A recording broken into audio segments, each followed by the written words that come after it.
ចាប់ដើមមានបញ្ហាផ្លូវដង្ហើមនេះអត្រាលូតលាស់របស់ជ្រូកគឺថយចុះខ្លាំងមែនទែនចន្លោះពី15ទៅ30%អញ្ចឹងយើងគិតលោមើលបើជ្រូកនឹងត្រូវ100គីឡូវានៅសល់75គីឡូទេ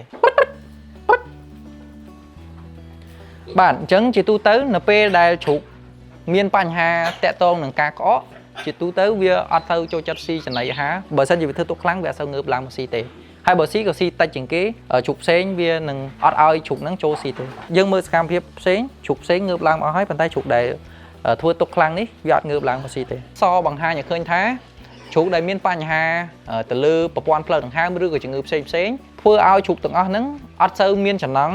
ងើបឡើងមកស៊ីចំណីអាហារហើយបើសិនជាក្នុងករណីវាស៊ីក៏ស៊ីរៀងតិចជាងគេដែរដោយសារអីវាអត់សូវមានកម្លាំងកាហាយក្នុងការងើបឡើងមកស៊ីចំណីឲ្យទាន់គេទេហើយនៅពេលដែលជ្រូកស៊ីចំណីអត់បានគ្រប់គ្រាន់ស្របពេលដែលមានជំងឺអញ្ចឹងគីឡូវាចាប់ដើមថយចុះអញ្ចឹងការថយចុះគីឡូនេះជាហេតុផលដែលធ្វើឲ្យជ្រូកយើងក្រិនមានទូចមានធំហើយពេលមានជ្រូកធំនៅខាងក្នុងអាធំវាប្រកាសជាធ្វើទុកជ្រូកហ្នឹងអត់ឲ្យចូលស៊ីចំណីនៅក្នុងវងទេអញ្ចឹងយើងឃើញស្រាប់ជ្រូកមួយដែលឈឺនៅខាងមុខគេនេះគឺវាអត់សូវងើបឡើងមកស៊ីចំណីខាងទេយើងគិតថានៅពេលដែលជ្រូកក្អកប្រហែលជារឿងសាមញ្ញបាទគិតថាវាជារឿងធម្មតាប្រហែលជាមិនប៉ះពាល់អីដល់កូនជ្រូកទេប៉ុន្តែពុកម៉ែបងប្អូនប្រហែលជាអាចនឹងចាប់ផ្លឹកថាចិញ្ចឹមវគ្គនេះហើយវគ្គមុនមានការចិញ្ចឹមទៅធំអត់ស្មើគ្នាឬក៏ខុសគ្នានៅក្នុងទ្រុងនេះគឺជួបបញ្ហាតាក់ទងនឹងផ្លូវដង្ហើមក្អកហើយបើកូនជ្រូកនេះមានទាំងហៀសបោទៀតខ្លួនញាក់ឡើងកម្ដៅអត់សូវងើបស៊ីចំណីអាហារលឿនដូចជ្រូកផ្សេងទេដោយសារតែវាធ្វើទុកតាក់ទងនឹងប្រព័ន្ធផ្លូវដង្ហើមអញ្ចឹងការឆ្លងពីជ្រូកមួយទៅជ្រូកមួយតាមរយៈសបោ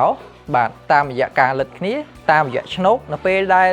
កូនជ្រូកហ្នឹងយើងបោះចំណីឲ្យស៊ីនៅពេលដែលកូនជ្រូកហ្នឹងទៅផឹកទឹកហើយសបោធ្លាក់ចូលទៅក្នុងឆ្នោកទឹកឆ្នោកចំណីជ្រូកផ្សេងដែលទៅស៊ីប៉ះជាមួយនឹងសបោដែលផ្ទុកនៅពពួកបាក់តេរីទាំងអស់ហ្នឹងវានឹងជ្រៀតចូលទៅតាមប្រព័ន្ធលាហាជ្រៀតចូលតាមប្រព័ន្ធដង្ហើមផ្សេងពេលដែលវាដកដង្ហើមហ្នឹងឆ្លងពីជ្រូកមួយទៅជ្រូកមួយហើយយើងគិតថាអូវាជារឿងធម្មតាជាទូទៅជ្រូកប្រែល្បាក់ខ្ទង់15គីឡូទៅ30គីឡូគឺតែងតែមានបញ្ហាក្អកដូចគ្នាតែភាគច្រើនវាជួបបញ្ហាការក្អកនៅដើមក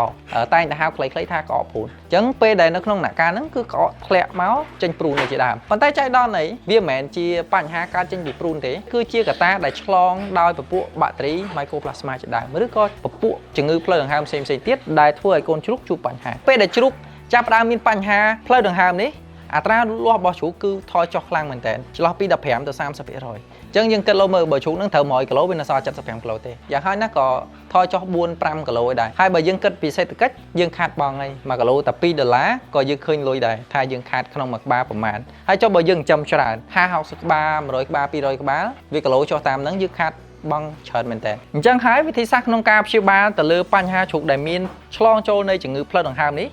ការក្អកនេះឬក៏មិនស៊ីចំណីអាហារខ្ញុំសូមណែនាំថ្នាំ2ប្រភេទទី1គឺ Agifer បាទជាប្រភេទថ្នាំចាក់ទៅលើកូនជ្រូកនិងទី2ប្រភេទ Agisafa ឬក៏ Saflasin ថ្នាំទាំងពីរប្រភេទនេះមានតួនាទីក្នុងការព្យាបាលទៅលើជំងឺផ្លូវដង្ហើមកាពះពោះវៀនតកតងនឹងកូនជ្រូក